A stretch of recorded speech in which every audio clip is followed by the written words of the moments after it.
사랑을 실천하기 위해서, 즉 자아를 확장하기 위해서는 게으름의 타성이나 두려움으로 인한 저항과 싸워 나가야 한다. 노력과 용기가 필요하다. 자신을 확장하는 것은 말하자면 우리의 자아가 새롭고 다른 자아가 된 것이다. 우리에게 익숙하지 않는 일을 하는 것이다. 우리는 변화한다. 변화의 경험, 즉 익숙하지 않은 행위, 낯선 환경에 처하는 것, 지금과는 다르게 일하는 것들은 두려운 일이다. 과거에도 그랬고 앞으로도 그럴 것이다. 용기란 두려움의 부재가 아니다. 용기란 두려움에도 불구하고 행동하는 것, 즉 두려움에 저항하고 싶은 마음과 싸워 미지의 미래 세계로 나아가는 것이다. 어떤 단계의 영적 성장이든 사랑이든 항상 용기가 필요하며 모험이 따른다. 사랑이라는 모험을 해야 사랑할 수 있게 되는 것이다. 규칙적으로 교회를 다니는 사람이라면 아마 이런 광경을 본 적이 있을 것이다.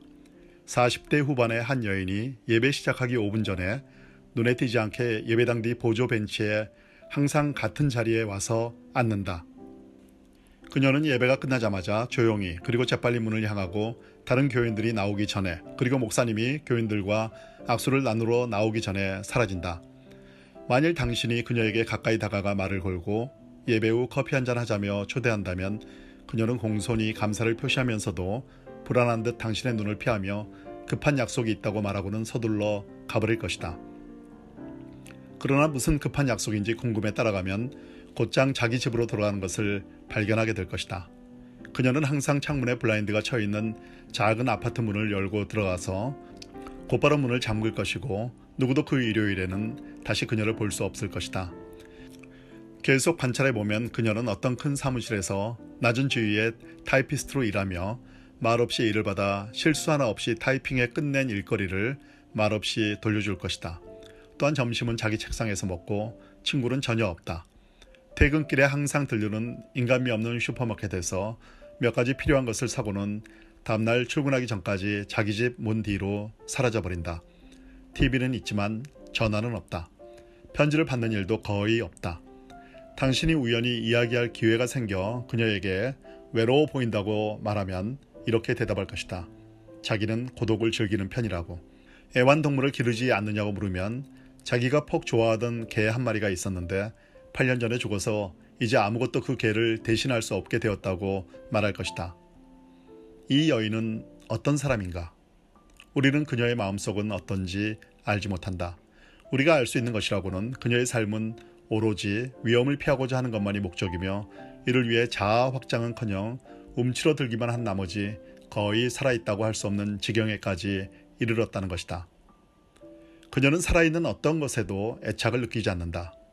그런데 내가 항상 강조했듯이 애착은 사랑이 아니며 사랑은 애착을 초월하는 것이다. 이것이 사실이지만 그럼에도 사랑을 시작하기 위해서는 애착이 필요하다. 우리는 무엇인가 중요한 의미를 갖는 것만을 사랑한다.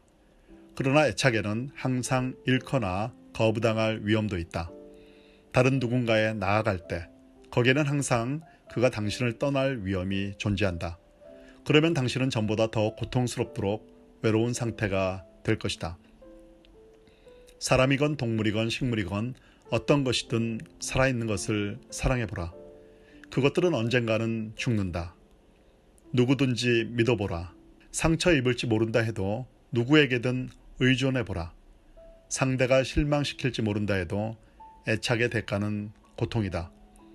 고통을 감내하려 하지 않는 사람은 많은 것들이 부족한 채로 살아야만 할 것이다. 즉 아이를 갖는다든지 결혼, 야망, 우정 등 생기를 불어넣고 의미를 주며 인생을 중요하게 만드는 그 모든 것을 말이다.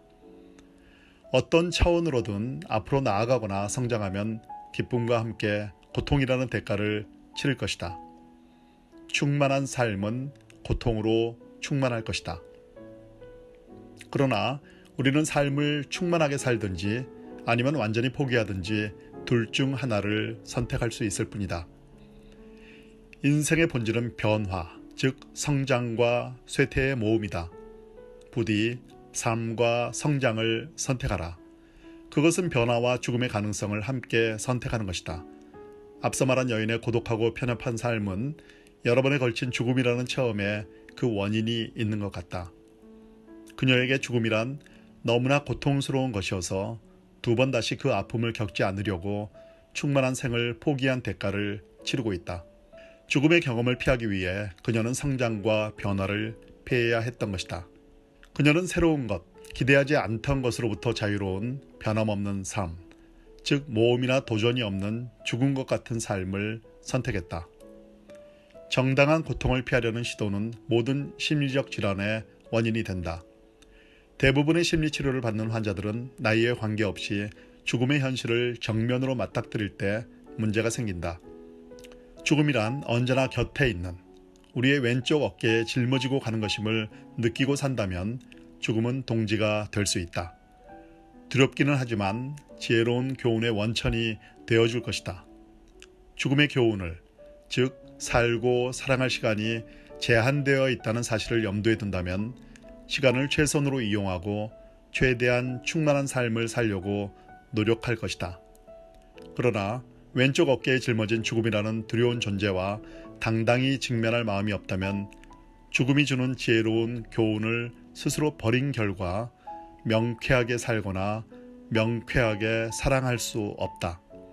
죽음이라는 항상 변화하는 삶의 본질을 피하면 어쩔 수 없이 삶도 피해버리게 된다.